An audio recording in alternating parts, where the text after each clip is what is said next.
About Beirut, I was saying, read this. This is a book centered, on Beirut and Lebanon. Generally,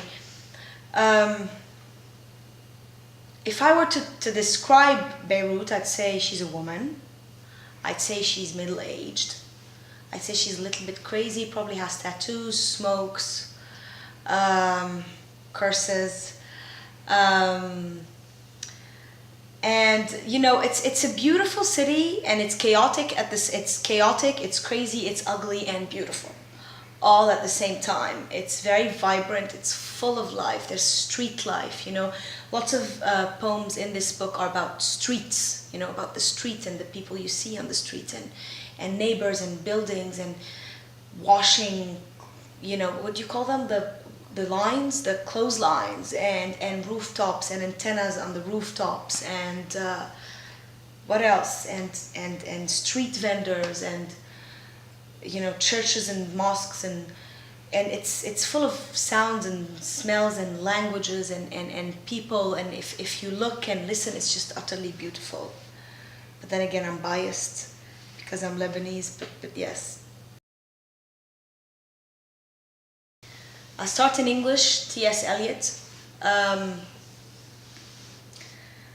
For I have known them all already, known them all. I have known the mornings, evenings, afternoons. I have measured out my life with coffee spoons.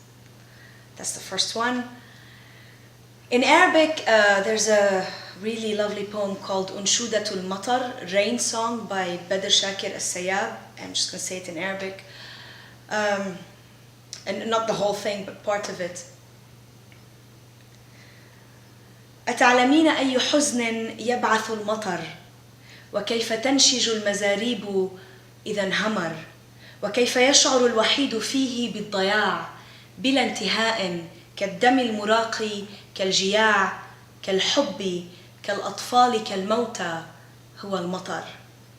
He's basically comparing rain, like within the same couple of lines, he's comparing rain to spilt blood and children and love and death and hunger, all in the same image. It's absolutely beautiful. And if I were to choose French, I would go with Verlaine, Chanson d'automne, autumn song, I guess, in my own translation. And it's actually in the book. I quote him. Les sanglants longs des violons de l'automne blessent mon cœur d'une langueur monotone. And I don't know how to translate all of it, but it's something about the weeping violins of autumn, and it's just absolutely beautiful. So that's the power of poetry, how it's just words on a page can create absolutely fantastic images, in the minds of the reader and the listener. I think it does simultaneously, at the beginning I thought simultaneously two things. It slows you down from writing, but it also enriches you.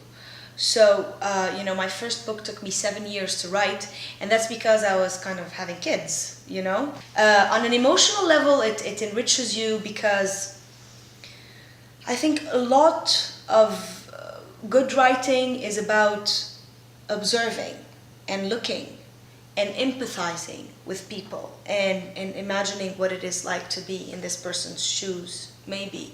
And where you're a mother, that empathy kind of just multiplies.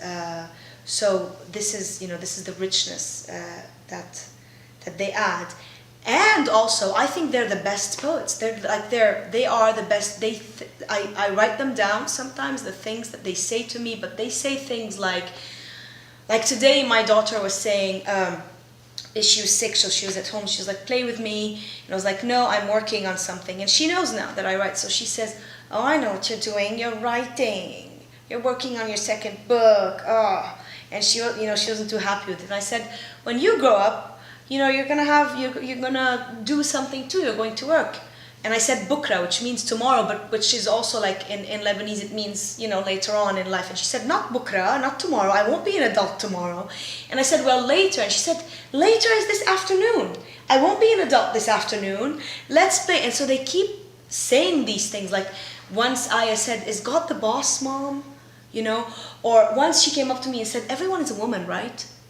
So they have this novelty, this freshness that we don't have. They see everything from a different perspective, and so they help you. It's like your own personal muse, you know, sitting there. So they they don't see the world like we see it. It's still fresh and it's still unfamiliar.